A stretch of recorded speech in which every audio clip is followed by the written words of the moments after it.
Pedro 4, de 1 a 6, o texto de hoje nos diz o seguinte: portanto, uma vez que Cristo sofreu corporalmente, armem-se também do mesmo pensamento, pois aquele que sofreu em seu corpo rompeu com o pecado, para que no tempo que lhe resta não viva mais para satisfazer os maus desejos humanos, mas sim para fazer a vontade de Deus. No passado, vocês já gastaram tempo suficiente fazendo o que agrada aos pagãos. Naquele tempo, vocês viviam em libertinagem, na sensualidade, nas bebedeiras, orgias e farras e na idolatria repugnante. Eles acham estranho que vocês não se lancem com eles na mesma torrente de imoralidade, por isso os insultam. Contudo, eles terão que prestar contas àquele que está pronto para julgar os vivos e os mortos.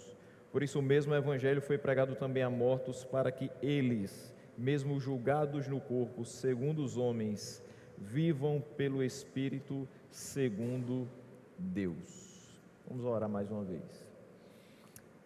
Senhor nosso Deus, nós te damos graças por mais um domingo pela manhã que aqui nos reunimos, porque o mês de abril chegou e o Senhor tem renovado a tua graça, a tua misericórdia sobre nós.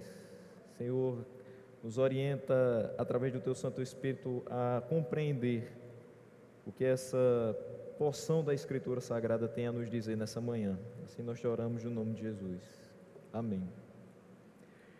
Meus irmãos, esse é um complemento, uma continuação daquilo que nós tratamos domingo à noite. Portanto, se você não esteve aqui domingo à noite ou não assistiu depois o culto, faça isso para que você compreenda perfeitamente o que vai ser exposto agora. Mas, mesmo que você não tenha visto, eu espero que você possa compreender, mesmo entendendo que o que foi exposto semana passada longamente vai ajudar com que a gente seja bem mais objetivo no dia de hoje.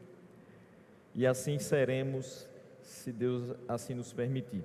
O texto começa dizendo o seguinte: portanto, ou seja, concluindo, já que já foi falado determinadas coisas, portanto, uma vez que Cristo sofreu corporalmente, o texto anterior, dos versículos 18 até o 22, ele vai tratar sobre o sofrimento de Cristo e como nós conseguimos extrair esperança, consolação no sofrimento de Cristo. Por isso que ele começa dizendo: portanto, uma vez que Cristo sofreu corporalmente, armem-se também do mesmo pensamento. Então, a Escritura nos recomenda uma dupla semelhança à morte de Cristo, qual seja, que devemos nos conformar a Ele nas vergonhas, nos opróbrios e nas tribulações, e também que o velho homem, estando já morto, extinto em nós, seja renovado para uma vida espiritual. Então, nós morremos e nessa morte, juntamente com Cristo, houve muito de vergonha por ele ter sido pendurado no madeiro. Houve ali também muitas tribulações sendo envolvidas, ele levando sobre si os nossos pecados, o justo pelos injustos. Mas tudo isso para que o nosso velho homem já não existisse, já fosse extinto, e para que a gente pudesse ser renovado para uma vida segundo a sua palavra, para uma vida espiritual. E Paulo diz em Filipenses 3,10 o seguinte: quero conhecer Cristo, o poder da sua ressurreição e a participação em seus sofrimentos, tornando-me como ele em sua morte. Então, tanto Pedro quanto Paulo nos chamam a isso. Quando Paulo diz eu quero conhecer Cristo, não é simplesmente escutar uma pregação sobre Cristo, não é simplesmente ler alguma coisa relatando como foi o sofrimento de Cristo. Ele quer conhecer profundamente, ele quer conhecer intimamente. E ele diz: eu quero conhecer o poder da sua ressurreição. Por que Cristo ressuscitou? Ressuscitou para vencer de uma vez por todas a morte, e ressuscitou para que aqueles por quem ele morreu pudessem ser de fato salvos e ter uma vida, e essa vida fosse eterna. Mas ele diz que quer conhecer também a participação em seus sofrimentos. Ele sabe que a vida cristã, essa vida espiritual para a qual nós fomos renovados, não é uma vida simples, não é uma vida de mar de rosas, não é uma vida em que você vai ajuntar tesouros aqui e que você vai mostrar para as pessoas o quanto você é rico porque Deus lhe salvou.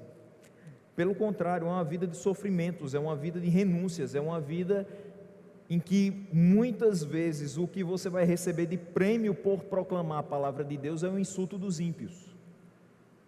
E isso ele quer conhecer, ele quer participar. E ele diz: tornando-me como ele na sua morte. Ou seja, não tendo a sua vida como algo precioso, mas se for necessário que cheguemos até esse ponto para que outras pessoas conheçam o Cristo e conheçam o Evangelho, que assim seja. Nós não fomos chamados simplesmente a viver uma vida cristã de sentar, ouvir, engordar espiritualmente e não compartilhar a palavra de Deus.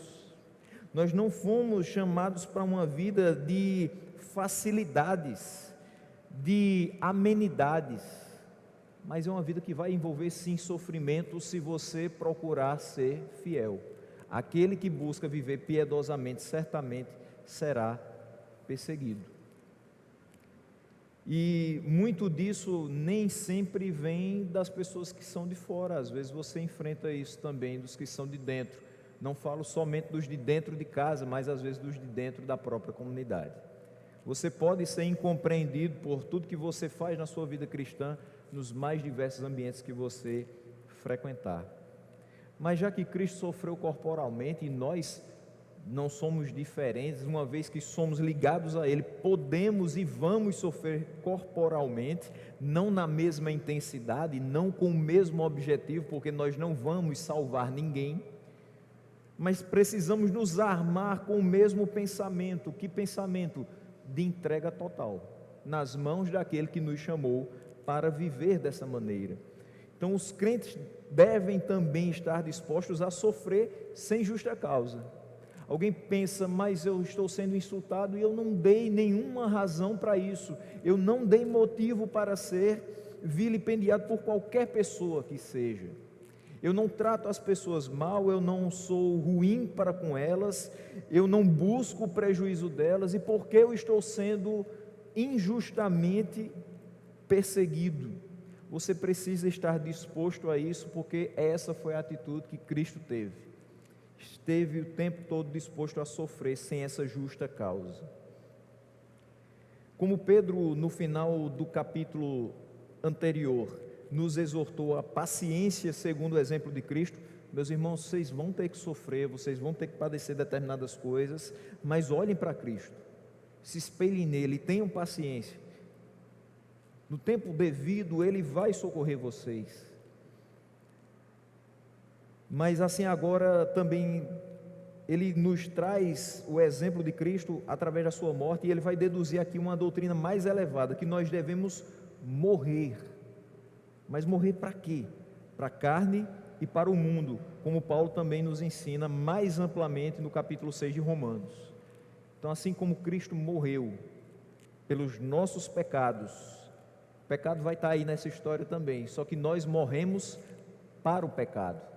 Ele morreu para que nós fôssemos limpos e os pecados fossem retirados de nós. E agora nós, com Ele, morremos para o pecado, para a prática do pecado, para o deleite no pecado. E ele diz no finalzinho do versículo 1: pois aquele que sofreu em seu corpo rompeu com o pecado. Mas veja que aqui só são utilizadas palavras com letras minúsculas. Ele não vai estar falando mais de Cristo, ele vai estar falando daquele que de fato morreu para o pecado. Quem morreu para o pecado fomos nós. Então ele vai falar que aquele que sofre no seu corpo, aquele que foi injustamente perseguido, aquele que sofre sem justa causa pela palavra de Deus, ele deve romper com o pecado, ele não deve ter qualquer ligação com o pecado.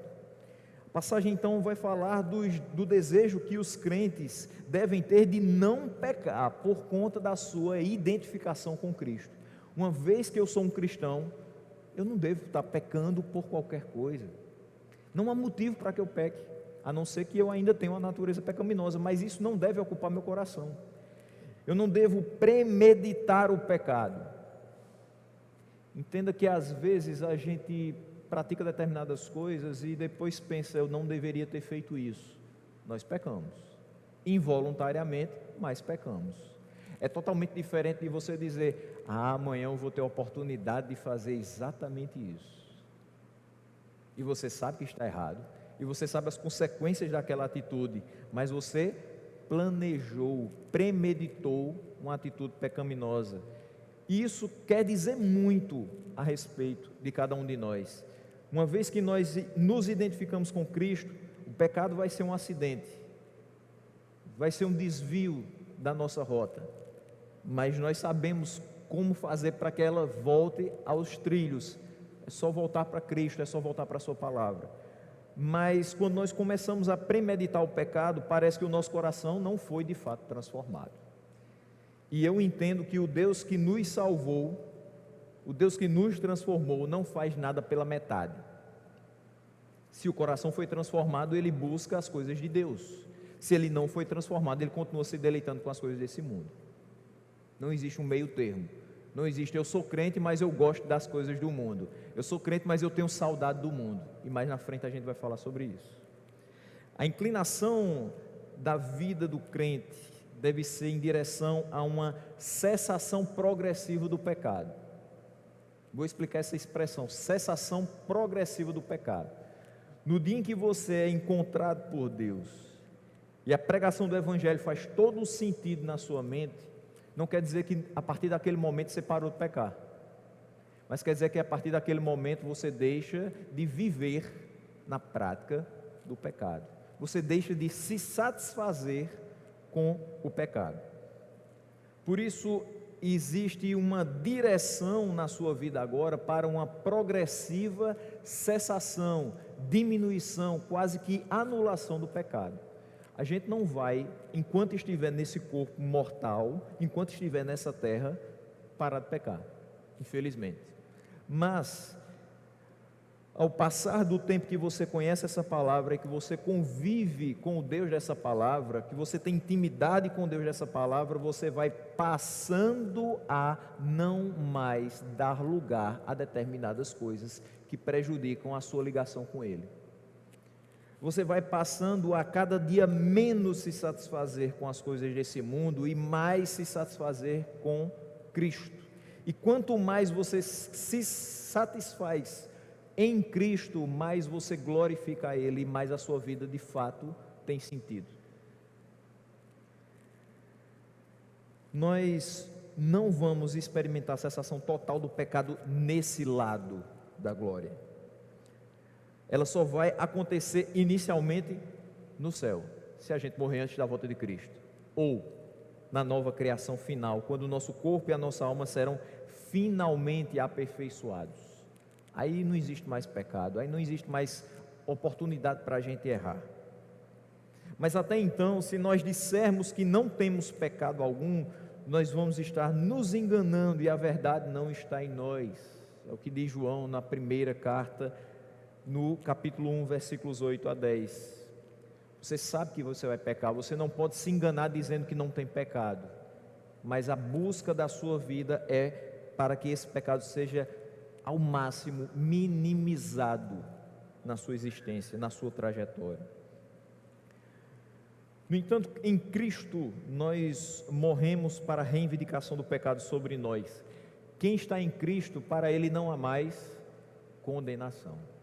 Então o pecado não pode dizer sobre nós, aquele que é o que motiva o pecado dentro da gente, não pode mais dizer sobre nós, olha, você pecou, você perdeu sua salvação. Você pecou, você não é digno de estar na casa de Deus. Você pecou, você não pode abrir a Bíblia. Você pecou, você não pode orar, porque Deus não vai lhe escutar. Isso não acontece mais em Cristo.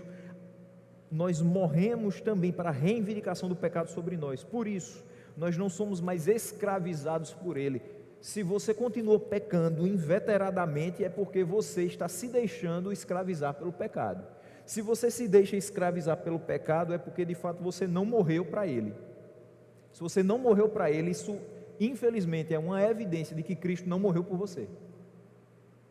Isso é duro, mas quando você lê textos da Escritura e por exemplo, um livro de John Owen chamado Por Quem Cristo Morreu, você compreende que aqueles por quem Cristo morreu não vão errar o alvo todas as vezes que praticarem qualquer coisa no mundo. Não é o normal do santo, do regenerado, errar o alvo o tempo todo. Então, se não é o normal, por que se deixar escravizar por aquilo que você sabe que é errado? Nós hoje não somos mais escravizados pelo pecado e temos poder para resistir ao pecado por meio do Espírito Santo. Resistir ao diabo e ele fugirá de vós. Mas se você não resistir, você vai estar junto com ele. Ele vai caminhar junto com você. Ele vai fazer com que você peque, com que você desvalorize o sacrifício que você diz que foi válido por você. Esse mesmo Espírito que nos ajuda a resistir ao pecado é o Espírito que ressuscitou Jesus dentre os mortos, consumando a sua vitória sobre o pecado e sobre a morte. Vamos abrir lá em Romanos capítulo 6, versículo 5 até o versículo 11, para a gente ver como isso se deu. O Espírito ressuscitando Jesus dentre os mortos, consumando a vitória sobre o pecado e sobre a morte. Diz o texto: se dessa forma fomos unidos a Ele na semelhança da sua morte, certamente o seremos também na semelhança da sua ressurreição. Pois sabemos que o nosso velho homem foi crucificado com Ele, para que o corpo do pecado seja destruído, e não mais sejamos escravos do pecado. Pois quem morreu foi justificado do pecado. Ora, se morremos com Cristo, cremos que também com Ele viveremos. Pois sabemos que, tendo sido ressuscitado dos mortos, Cristo não pode morrer outra vez, a morte não tem mais domínio sobre ele. Porque morrendo ele morreu para o pecado uma vez por todas, mas vivendo, vive para Deus. Da mesma forma, considerem-se mortos para o pecado, mas vivos para Deus em Cristo Jesus. É essa semelhança que Paulo expressa em Romanos 6, que Pedro expressa agora na sua carta no capítulo 4. Por isso que ele diz: portanto, uma vez que Cristo sofreu corporalmente, armem-se também no mesmo pensamento, porque aquele que sofreu em seu corpo rompeu com o pecado. Qual o objetivo de romper com o pecado? Versículo 2: para que no tempo que lhe resta não viva mais para satisfazer os maus desejos humanos, mas sim para fazer a vontade de Deus. Se você não nasceu num lar cristão, e mesmo que tenha nascido, existe um momento, é preciso que exista um momento em que você de fato se sente inclinado às coisas de Deus. Às vezes a gente diz: mas meu filho já nasceu no lar cristão, então ele já é crente. Mas o filho do crente não é o crentinho. Isso é uma grande verdade. Ele precisa ter suas experiências pessoais com Deus. Ele precisa sentir em seu coração que o Espírito Santo testifica: você é nascido de novo. Você de fato faz parte da família de Deus. Você é uma nova criatura.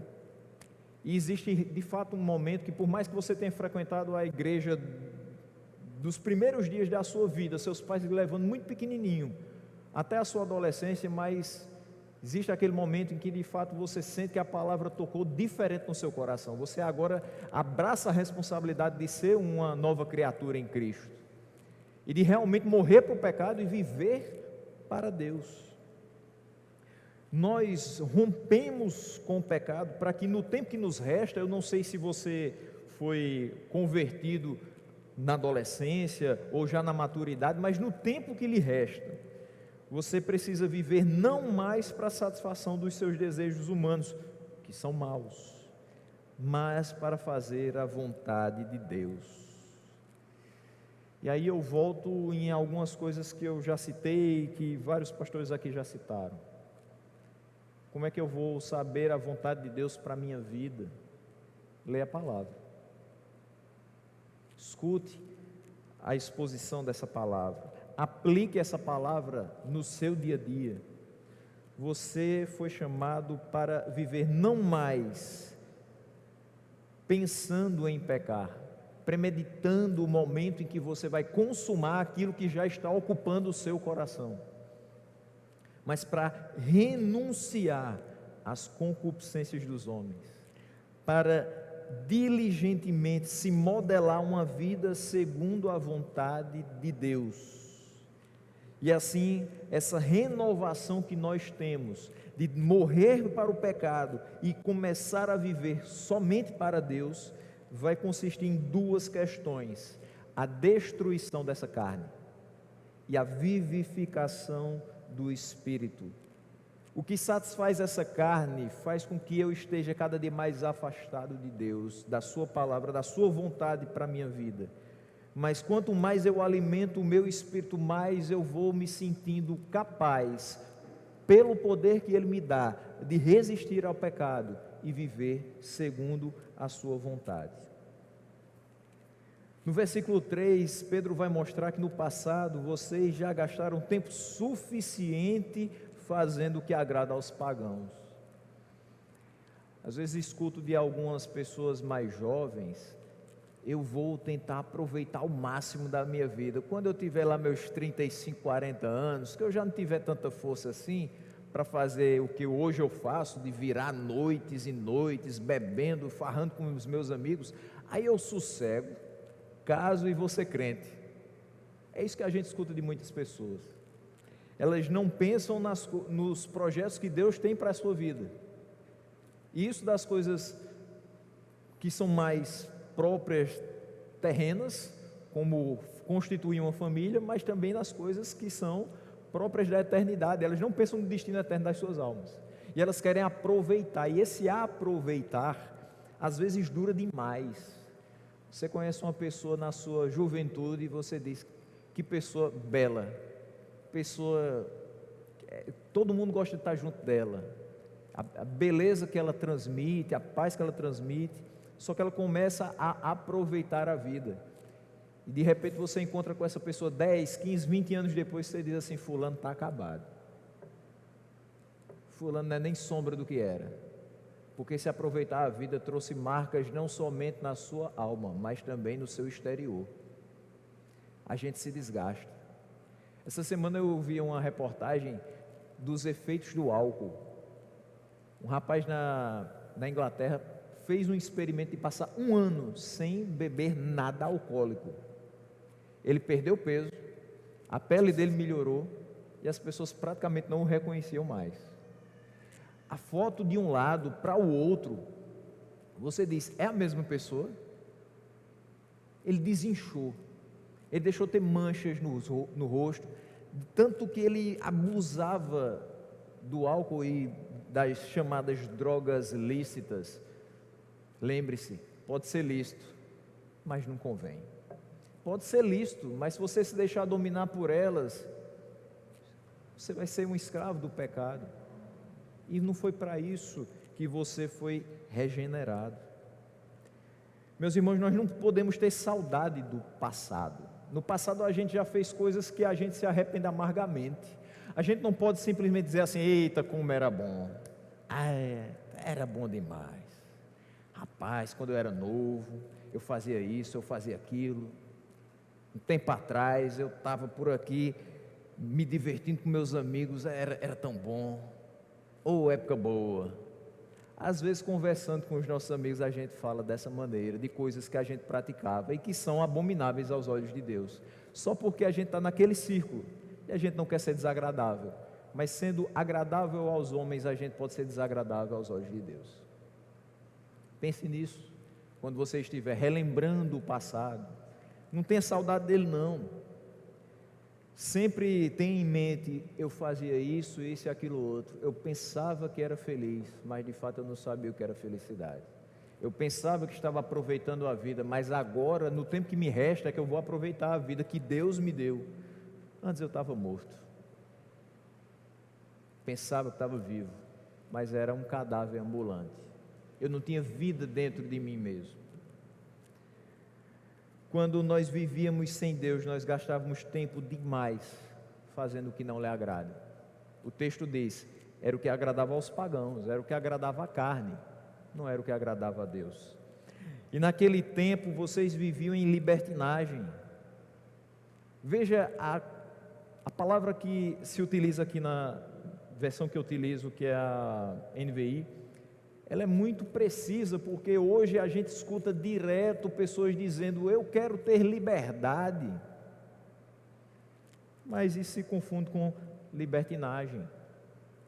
Nós somos livres em Cristo, de fato. Mas livres para quê? Eu sou livre para fazer o que eu quiser? Eu sou livre para conduzir a minha vida segundo o meu entendimento? Não. Eu sou livre para adorar a Deus e satisfazer a sua vontade com a minha vida todos os dias que eu estiver sobre a face da terra. Para isso é que eu sou livre. Naquele tempo, então, eles viviam na libertinagem, na sensualidade, nas bebedeiras, nas orgias, nas farras e na idolatria repugnante. É repugnante olhar para muitas das vidas de pessoas que nós conhecemos. É repugnante ver que as pessoas esperaram a liberação de um decreto da Covid-19 só para se juntar num espaço pequeno, aglomeradas, praticamente uma em cima da outra, um mosaico humano, para escutar músicas que elas não entendem a letra, para encher a cara e sem saber mais nem onde estão e nem quem são, e no outro dia elas nem acordam, porque elas não dormiram, mas uma hora o sono chega, e quando acordar, elas vão pensar: o que foi que eu fiz mesmo? Vem a chamada ressaca moral, que é pior do que a ressaca alcoólica, porque ela vai ficar martelando na sua cabeça muito tempo, e depois seus amigos vão dizer: eita, naquele dia, meu amigo, você foi a estrela da noite, todo mundo só olhava para você, você chamou a atenção, mas não da forma correta. A gente não precisa chamar a atenção, não para si, mas chamar a atenção para Ele. Se a nossa vida não for para chamar a atenção para essa palavra e para o Deus dessa palavra, ela não tem sentido. E existem momentos em que as pessoas passam dos limites e elas não estão mais rindo umas com as outras, mas elas estão rindo das outras. Você se vê ridículo e ridicularizado por aqueles que dizem ser seus companheiros. Era isso que a gente fazia quando não tinha Deus. E a lista de pecados aqui é muito semelhante à que Paulo escreve em Romanos 13:13, em Gálatas 5:19-21. E isso é uma evidência de que o público de Pedro, assim como o público de Paulo, eram fortemente pagãos. Eles buscavam isso, a vida deles era exatamente isso aqui. Eram essas pessoas que estavam escutando Pedro pregar, pessoas que há pouco tempo estavam entregues a todo tipo de coisa que desagrada a Deus. Mas essa lista também é semelhante ao que pratica boa parte dos incrédulos do nosso tempo. Não é muito diferente. Se alguém não tem Cristo como Senhor da sua vida, é isso que ele vai procurar para preencher o seu coração. E sabe o que ele vai descobrir? Que ele não vai ter sucesso nessa empreitada, porque o seu coração vai continuar vazio. O fígado vai estar cheio e vai se deteriorar. O estômago talvez esteja cheio, mas tudo aquilo se deteriora. O coração continuará vazio. E a mente vazia, ela significa alguma coisa. Ela é a oficina daquele que é adversário das nossas almas. Se eu não tenho habitando ricamente no meu coração, na minha mente, a palavra de Deus, outra coisa vai ocupar o meu pensamento e o meu coração. Certamente não é aquilo que Deus quer que ocupe. E essas pessoas, esses ímpios, acham estranho que vocês, que nós, não nos lancemos às mesmas coisas que eles praticam, não nos lancemos com eles nessa torrente de imoralidade. E por isso eles nos insultam. Isso acontece quando vai se organizar uma confraternização do nosso trabalho e que as pessoas dizem, vai ser em determinado local, e você diz, esse local não é para mim. Isso acontece quando termina o ano e as pessoas dizem, vamos aqui fazer um momentozinho final, cada um traz uma coisa, e aí sempre tem aquele que diz assim, eu já vou trazer a grade. E aí você diz, opa, eu acho que o ambiente vai ficar um pouco diferente daquilo que eu gostaria. Mas você não quer ser desagradável e você diz, tudo bem, eu vou. E aí quando você vai, você percebe que os ânimos começam a se exaltar, o comportamento começa a ficar um pouco diferente, as brincadeiras já não são tão saudáveis, as palavras que são ditas já não são tão corretas, de fato há uma torrente de moralidade, você vai sendo levado junto com ela, se você estiver no mesmo ambiente e participando das mesmas coisas. E vai chegar um momento que você vai dizer, olha, eu estou indo embora porque não dá mais para mim. Mas você já ficou até agora, fica até o final. Você não já riu até agora, ria mais uma piada. Você não concordou em vir, qual o problema? A gente escuta tanto, qual o problema, que besteira, deixa de ser quadrado, participa aqui com a gente. Teu Deus não vai se importar com isso não, Ele entende que você precisa se divertir. Ele não entende que você precisa ser o oposto, o exatamente oposto ao que Ele prescreve na sua palavra.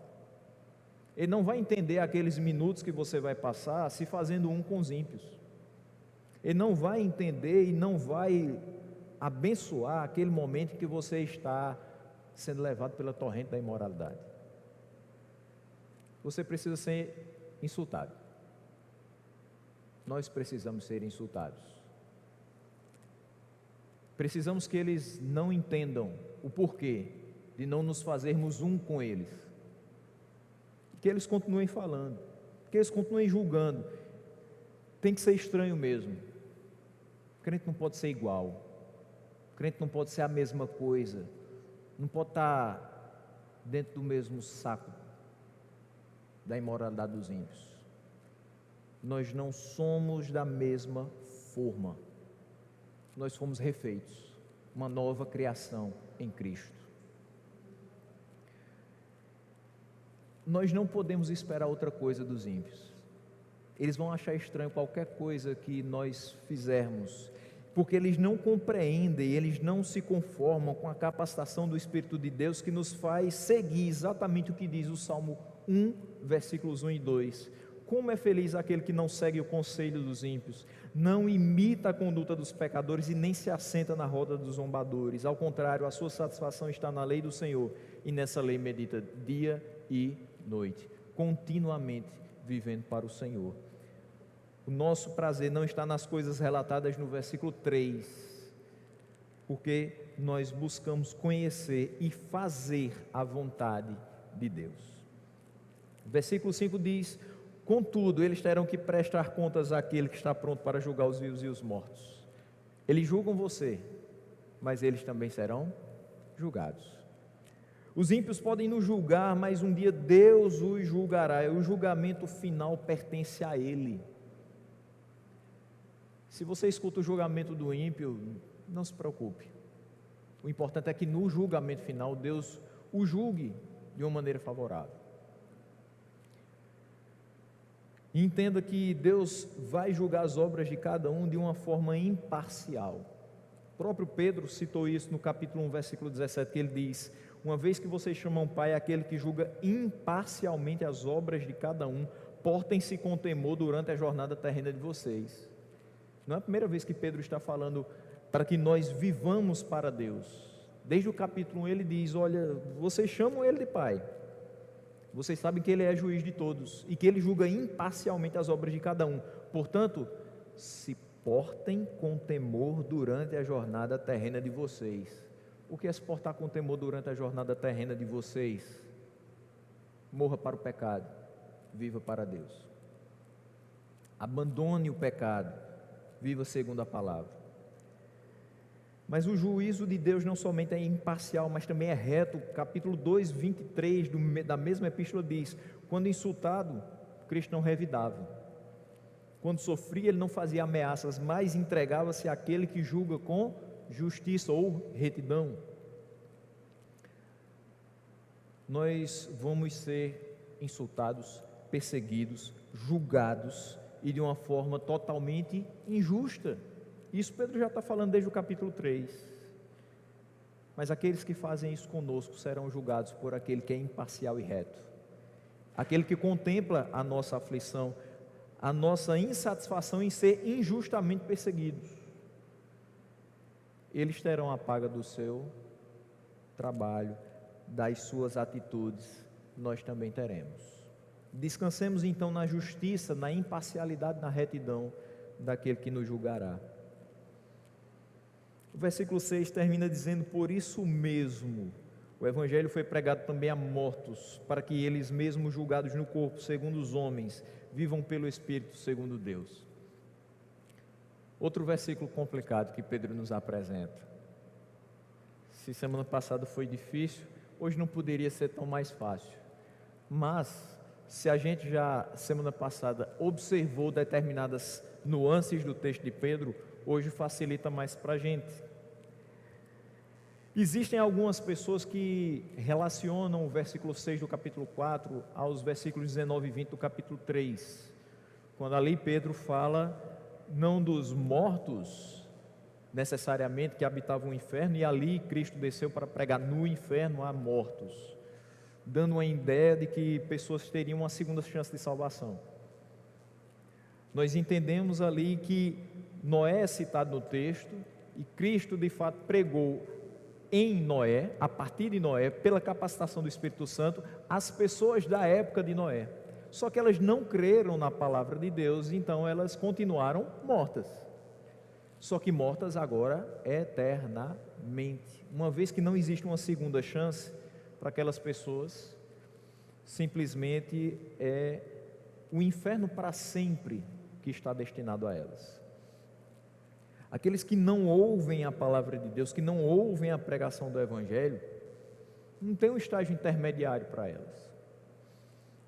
Mas é mais provável que esse versículo 6 não tenha nenhuma relação com aqueles dois versículos. Noé não está mais sendo citado, já é uma coisa meio óbvia. Mas não só por isso, porque as pessoas às quais o apóstolo Pedro está se referindo aqui, podem ter sido cristãos que ouviram a pregação dele, mas que já haviam morrido quando ele escreveu essa carta.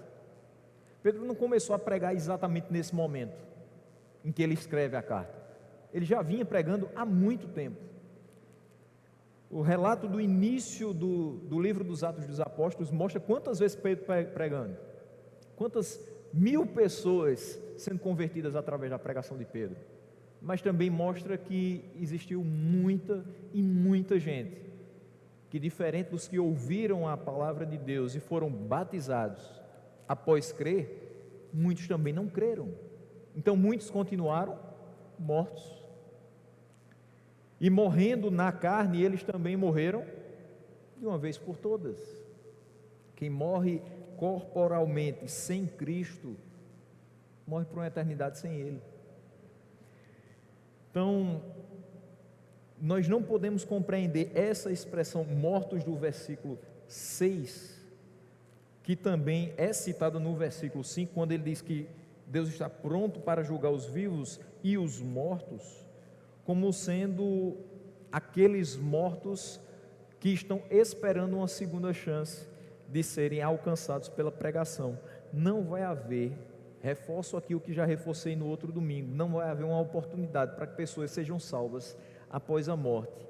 E se você ainda não tem um texto que você possa se ancorar nele, fora os que já foram citados na outra ministração e hoje, pegue esse aqui para que você guarde e possa também falar para aquelas pessoas que ainda têm essa dúvida. Hebreus 9, 27 e 28. Da mesma forma como o homem está destinado a morrer uma só vez e depois disso enfrentar o juízo, assim também Cristo foi oferecido em sacrifício uma única vez para tirar os pecados de muitos, e aparecerá a segunda vez, não para tirar o pecado, mas para trazer salvação aos que o aguardam. Então, não há possibilidade de relatarmos esses mortos como sendo pessoas que esperam para serem salvas. mas como pessoas que não mais serão salvas. Essas pessoas aqui estão entre os mortos recém-mencionados no versículo 5. Ele diz: aqueles que insultam vocês, eles vão ter que prestar contas. E eles vão ter que prestar contas àquele que está pronto para julgar os vivos e os mortos. Quem são os vivos? Quem tem vida? Quem está em Cristo. Quem está em Cristo é nova criatura. Nós estamos vivos. E mesmo que estivermos mortos, ainda viveremos, porque cremos em Cristo. A nossa vida é eterna, por conta do sacrifício dele. Mas existem também os mortos, que também serão julgados no dia final, de forma íntegra, de forma reta, de forma justa. Quem são esses mortos? Pessoas que estão vivas, aparentemente, mas que estão mortas em delitos e pecados, e pessoas que já se foram, também mortas em delitos e pecados. Todos esses serão julgados. Então, os mortos do versículo 6 são os mesmos mortos do versículo 5, aqueles que serão julgados por Deus no final de todas as coisas. Mas existem pessoas que não estão mortas, mas vivem segundo Deus. Esses somos nós que morremos para o pecado e hoje vivemos pelo Espírito segundo Deus.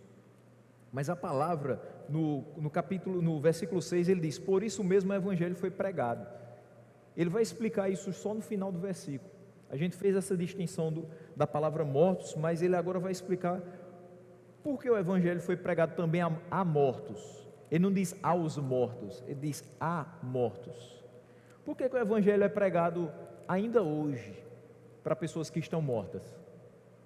Por que nós pregamos todos os dias para mortos? Para pessoas que olham para a gente e dizem: está certo, eu tenho Deus no meu coração, e você sabe que não tem. Está certo, eu sei que um dia eu vou para o céu. Ele não sabe nem o que é que o céu é. Por que o Evangelho é pregado às pessoas de forma indistinta, para vivos e mortos? Primeira parte, ele diz: para que eles, mesmo julgados no corpo, segundo os homens. Nessa primeira parte, é a primeira razão para que o Evangelho foi pregado aos agora mortos.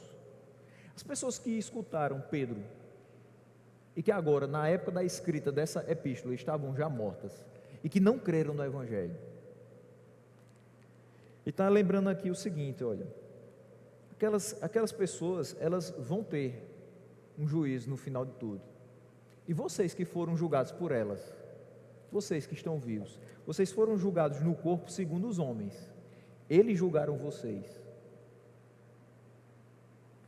Então, quando ele diz, mesmo julgados no corpo segundo os homens, ele lembra os seus leitores acerca dos cristãos que foram martirizados por causa da fé, pessoas que pregaram a palavra e foram julgados pelos ímpios. Eles foram julgados falsamente pelos homens, mas na presença de Deus eles recebem o verdadeiro julgamento. Aí vem o complemento do versículo: mesmo julgados no corpo segundo os homens, eles vivem pelo Espírito segundo Deus. A segunda razão, então, pela qual o Evangelho foi pregado aos que depois morreram. Toda a pregação do Evangelho tem como alvo levar os ouvintes a crer em Deus. A gente prega o Evangelho para que pessoas possam se dobrar diante de Deus. Umas vão ouvir e vão crer, outras vão ouvir e não vão crer. As que ouvem e creem podem ser julgadas por crer e ter uma vida diferente diante de Deus. Mas o que interessa é que no final elas vivam no Espírito segundo Deus e recebam o seu julgamento reto, correto. Que elas não recebam nenhuma punição diante de Deus, mas que elas recebam a vida eterna. Porque aqueles que ouvem e não creem vão receber a punição das mãos do Senhor. Toda a pregação do Evangelho tem como alvo então levar os ouvintes a crer em Deus e viver eternamente. Uma vez que você crê nele, todo que nele crê não perece, mas tem a vida eterna. Isso é obra de quem? Quem faz isso?